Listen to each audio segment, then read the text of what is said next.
Alcohol was involved. Story number 12. Good hair. As I journey through my sixth decade on planet Earth, I've noticed a lot of changes on the heads of my friends and my age. They're mostly getting lighter in weight. Less hair or even no hair is a natural progression for many. I got lucky. I have my mother's hair. Thick, not even a trace of a bald spot. Thanks, Mom. Some gray coming in on the sides, but some brown still fights for territory on top.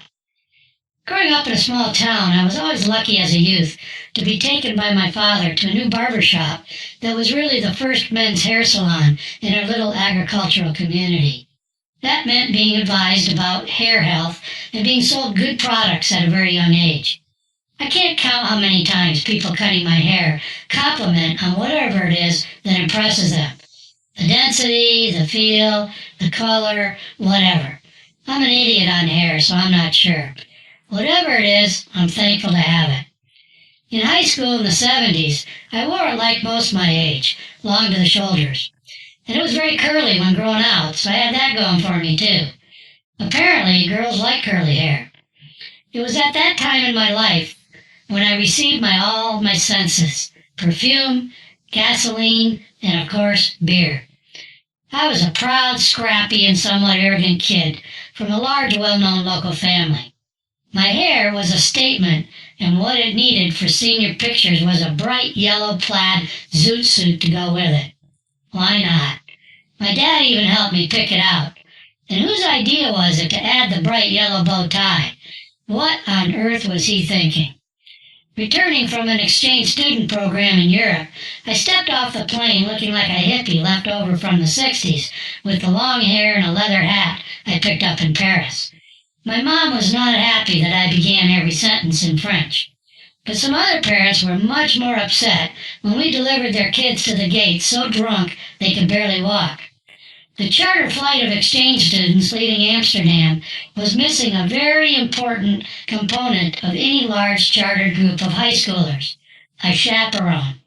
If there was some, I didn't see them. The KLM flight had all male stewards on board, a rather large jet airplane, and it seems all normal flight rules were also missing. At some point during the flight over the Atlantic Ocean, the stewards were making themselves drinks in the galley, students were making themselves sandwiches and raiding the pantry. Eventually, some large plastic bins filled with ice ended up in the aisle of the plane full of beer and alcoholic beverages. The age group on board was 15 to 18. It was a party at 35,000 feet like no other. We swapped stories about our exchange families and enjoyed a very long happy hour. More like 8 hours. I learned how lucky I was to have been selected by a wealthy industrialist and his family, while others were on farms in the middle of nowhere and had chores every morning. We had a cook and maid and 2 vacation homes to visit, in addition to the mansion my family called home. For many students, it was the first time alcohol had touched their lips.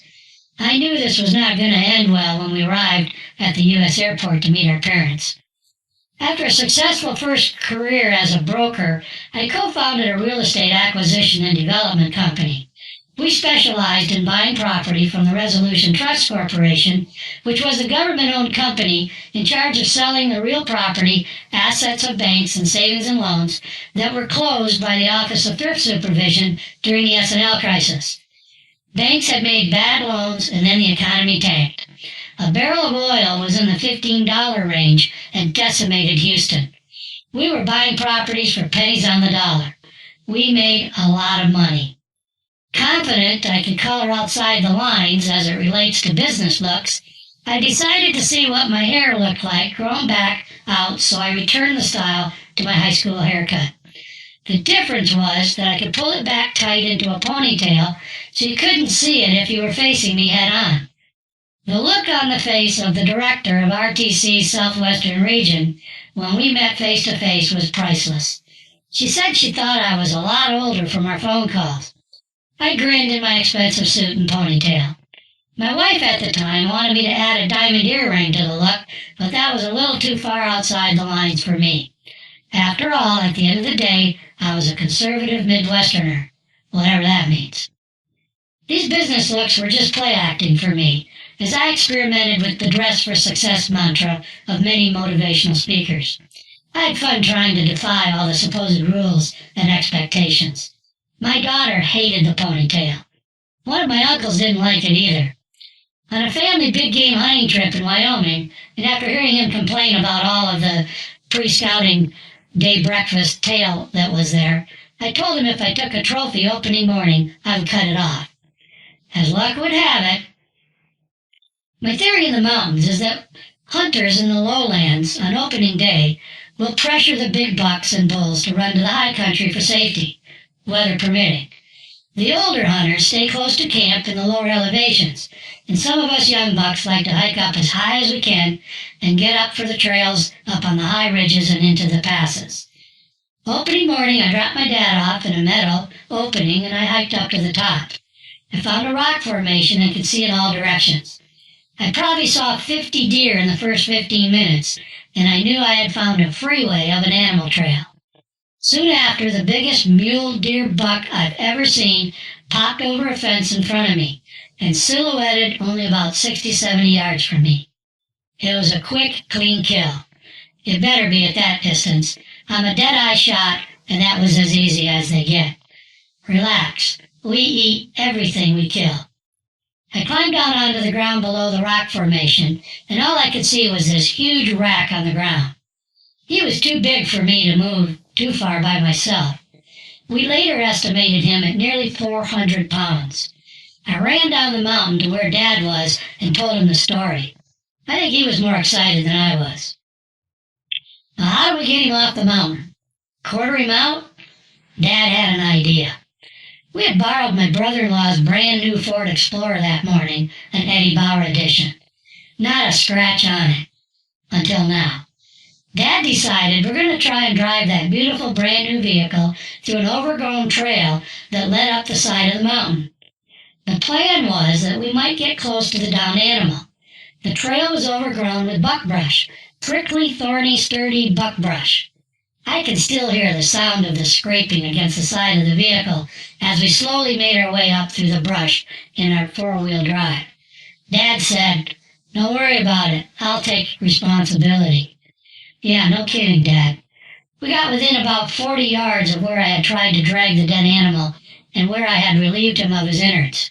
It took everything we had to get him up onto the tailgate and into the back of the vehicle. Have I mentioned anything about the bloodstains in the back of the vehicle yet? No worries. Dad's got this.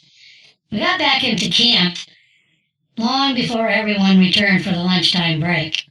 We hung that monster on the buck pole, and while Dad had to do his bunk for a nap, I headed into town to get breakfast and find a barber shop.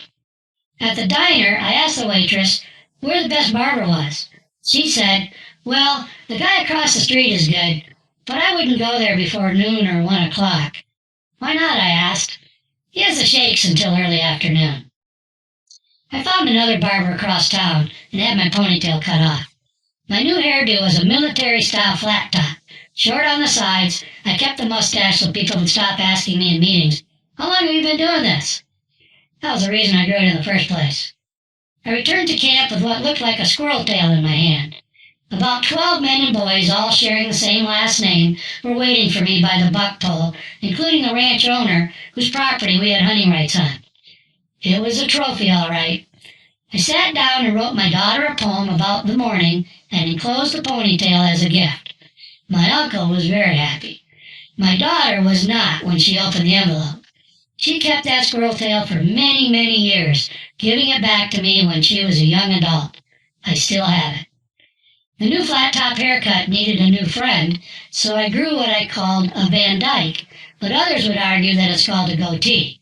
My mom called it ugly and also said, "You look mean." Thanks, Mom. My new dress for success look was ex-military in a suit. I've never served, but God bless all who have. Much appreciated. Meeting some executives in a state capital to present a solution to a state government agency, I went out the evening before with the president of the other company. We talked in a bar until it closed at about 2 a.m. We both drank way too much to be presenting at an 8 a.m. meeting full of government officials. We both had technical sales staff to support us. Thank God.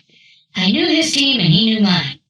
The alarm on the clock in my hotel room came way too soon. I staggered into the bathroom, put shaving cream on my face, and proceeded to shave off half of my Van Dyke or goatee or whatever you call it. No one has seen my face completely shaved since my first wedding. I stood there in the mirror and just laughed out loud. I couldn't believe what I had just done. I believe I said out loud, "You're fucked." Now what? Not many options. I had to shave the other side, and now it was gone. I arrived in the meeting after several cups of coffee and recovered quickly, as did the co-presenter. After all, we're professionals. But our support teams were laser-focused on me, staring hard. Made me very self-conscious. On the first break, one of his senior sales technical support guys walked up to me while the other team members stared. "There's something different about you. Did you change your haircut or something?" Alcohol was involved.